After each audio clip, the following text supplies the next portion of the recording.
simple, and I'm asking them because of my background as an accountant. I always look at projects in terms of Naira and Kobo and their viability at the end of the day. I start with the issue of loans. All through the presentations you have made, we are talking about loans after loans after loans. What is the total picture of what we intend to borrow, plus what we have already borrowed, or railway? And what are the plans we have on the ground to ensure that these loans do not suffocate us at the end of the day? How are we going to pay them back eventually? That's my first question. Number two is on the issue of IGR. Well, I will not call it IGR because I don't know what arrangement you have concerning the Kaduna-Abuja railway line, where a lot of money is being made. And as we are talking, you also said it in your presentation, that the number of wagons we have are not even sufficient. How are we using these monies that we are generating? Are they going towards repayment or going towards maintenance? What are the revenues generated being used for currently? And what do you plan in the future when we commission the Lagos-Ibadan and later the Ibadan-Kano? How are we going to take care of it? That brings me to the next question on the management of the railway lines. As students of history, our professor is here. We all know why Railway Corporation collapsed.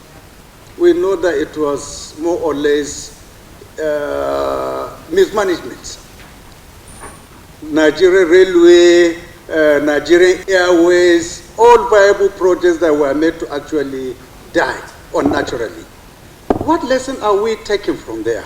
I hope by the time we complete all these projects, we will not make the same mistake of giving government, Nigerian Railways, to manage these facilities. Because if we should do that, I believe we might not be able to actually realize the key objective, because history might repeat itself at the end of the day. Then, issue of ticketing. I'm sure you are also aware of the racketeering that is happening. Going to buy tickets either from Abuja or Kaduna is like a war, particularly when you are targeting weekends. On Fridays from Abuja to Kaduna, it will take you hours and hours, and it takes you the divine intervention of God to get a ticket at the official rate.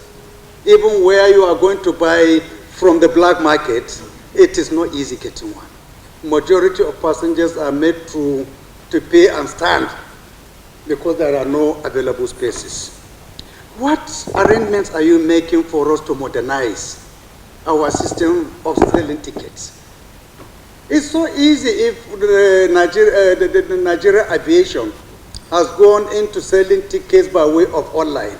Why must we have to be constrained and restricted in buying tickets there, queuing up for hours, only to be told at the end of the day the tickets are not there? So we want to know your plan as far as that is concerned. And then finally, Nigerian Institute of Transport Technology is about the only institution I think we have under the Transport Ministry that is established or primarily established to help in the transportation and logistics sector of this economy. You made mention of collaboration with China in terms of training and so on and so forth. And I thought when you were talking, you would make mention of training the trainers. Because if we have such a giant institute with a lot of personnel, the first thing that we need to do in the ministry is to say, since railway is now the in thing, it is the sector that we are going to concentrate more. Let us also devote resources in ensuring the NITT staff are well trained to take over the training aspect of Nigerian Railway Corporation, Nigerian Railway sector completely. So without you mentioning that, I just want to suggest that we need to start considering the agencies under the ministry that we can be able to engage and use so that they can be able to help in the training of middle level and senior management cadre of the railway sector. And we can do that at a more cost-effective manner if we use what we have, the Nigerian Institute of Transport Technology, to be part and parcel of the railway re-engineering. Thank you so much. Mention it often enough. Let me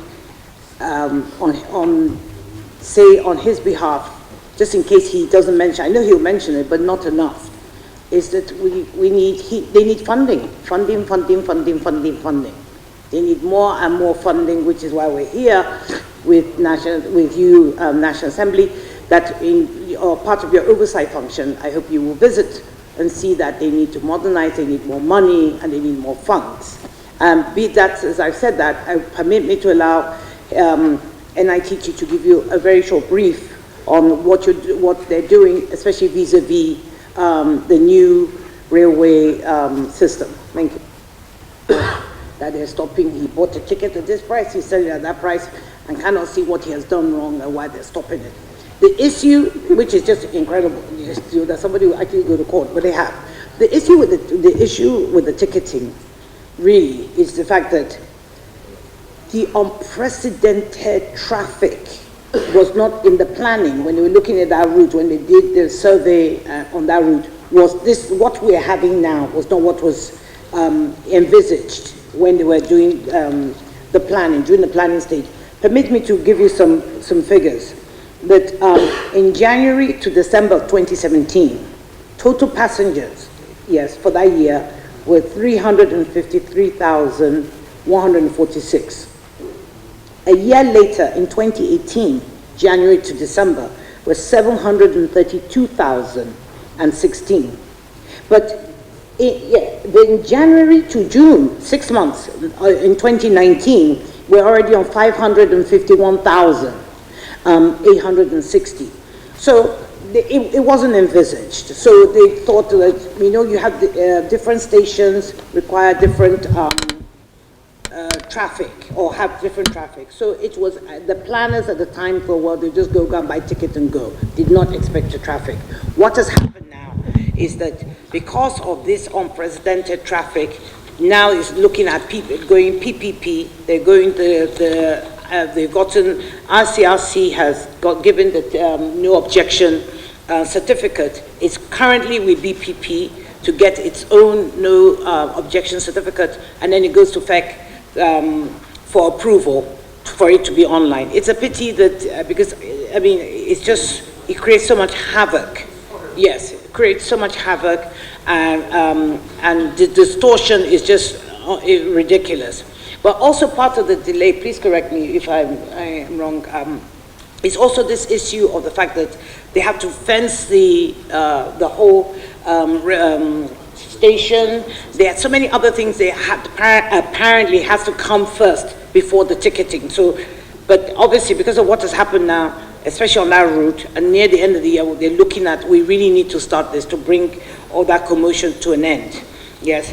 Also, a question was asked about mismanagement. Like I mentioned earlier, that one of the things that the ministry were looking at, and we would love to work with the National Assembly on, is for all of us to put our heads together to see the unbundling of the NRC, of the going forward from the experiences of the lessons we've learned from the past and others that we've seen. Right now, NRC is a regulatory system, is a regulatory body. It's also the one operating and managing. Would that make sense going forward? So we have to look at the act, look at what is the best system. Is it from NRC, we get 3 or 4 different agencies or bodies that will look at taking part? Is it that we're going to, like you said, is it that federal government is the one going to manage? Is it that we're going to look at creating a managing company? Who will be the managers? Is it going to be a PPP? These are things that we'll have to all work out. I'm hoping that we'll work with National Assembly and look at it. Then the question was asked, how much money have we borrowed thus far? And the figures I am having, please, again, I stand to be corrected, is about $1.7 to $2 billion. Yes, 1.7 1.72 billion. We borrowed 500 million for the Abuja-Kaduna. We borrowed about 1.2 billion for the construction, just for the construction of the Lagos-Ibadan. The one we're now looking at for the 840 kilometers, am I right? 840 kilometers is the Ibadan to Kano, which is the 5.5 billion. Yes, okay, Kano to Ibadan. Yes. Is Kano to Ibadan, not passing Ilorin, yes, that one, yes. Yes, the Kano to Ibadan, not passing Ilorin is 5.5 billion, yes, dollars that we're looking at borrowing. And honestly, it's the issue is the counterpart funding. Our own 15% is always what is the issue.